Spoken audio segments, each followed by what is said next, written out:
Hello and welcome to this Dominion 6 quick tip about map movement. In this we're going to go over the map move statistic, what it means for moving your armies and the different types of movement you can do. So, basic movement is done by selecting your commander and left clicking on a province, which will do that unit's default move.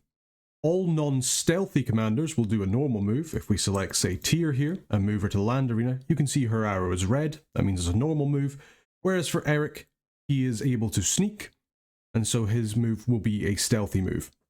If Eric was leading troops, and they were not stealthy, then his default move would be a normal move. If you have multiple commanders selected, and some are not sneaky and give them a move order, then all commanders will do a normal move order.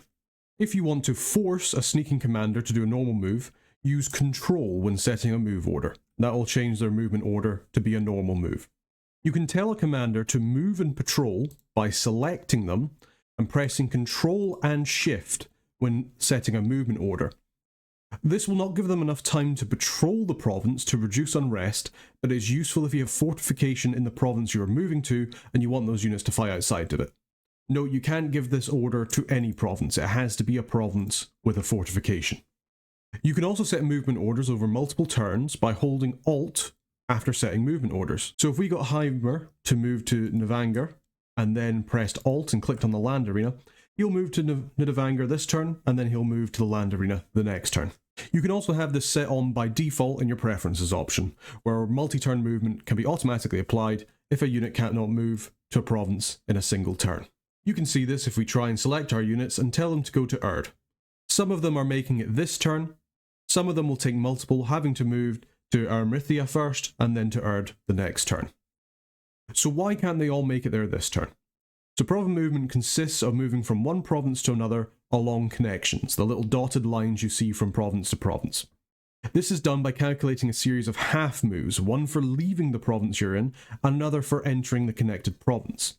The half-step move cost for terrain is calculated using this table here. I'll leave this up in the corner so you can refer back to it, and you can also find these tables on page 48 of the Dominion 6 manual. So as long as your map movement is one or more, you can always move one province per turn, regardless of the total half-step cost. To show you this, our Demi-Lich here, he has a map move of 0. So if we try and get him to move from province to province, he can't move. That's a shame. So if we look at our little table here, we can see that the half move for planes is 3. So if we were to select one of our units, and tell them to move from Navanger to Eiston, which are both planes, it would be 3 to exit Navanger, and an additional 3 to move into Eiston, for a total of 6 unmodified.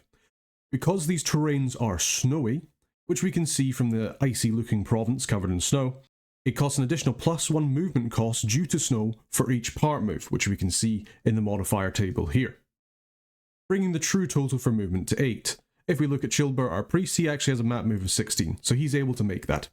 And even if he didn't, because it's a single province away, they'd be able to move that far anyway in one turn. So, if we wanted to move from Nidavanger to Armithia, then we'll have to move along the connections. The connections from Nidavanger to the land arena, then from the land arena to Armithia. So let's calculate the part move cost for this. So it's 3 to leave Nidavanger, because it is a plain, and it's 5 to enter the land arena, because it is a forest, for a first movement cost of 8.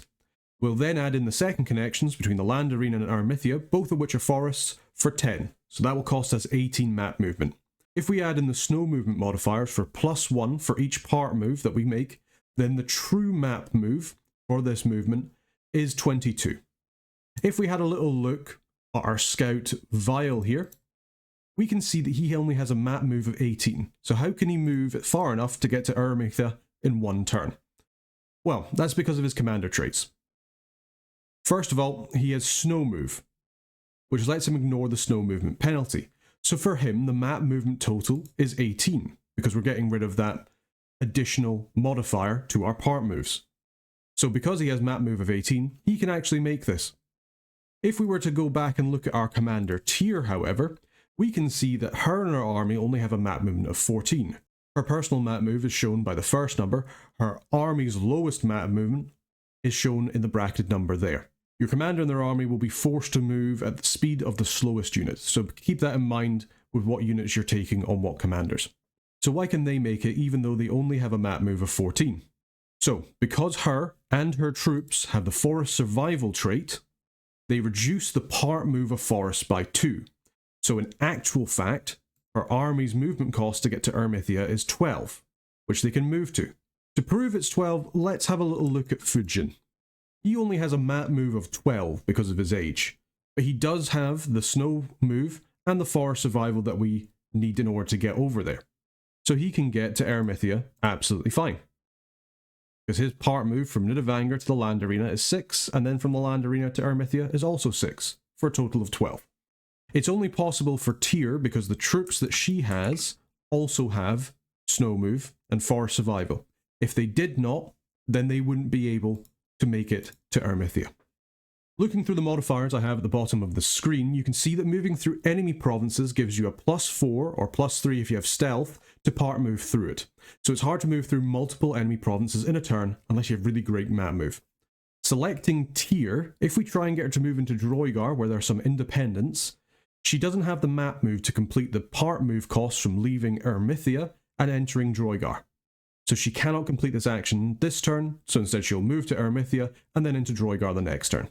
You can easily see what provinces you have enough map move to by looking for the slightly lit up flags, which we can see here, or it gives you an example of one that you cannot move to.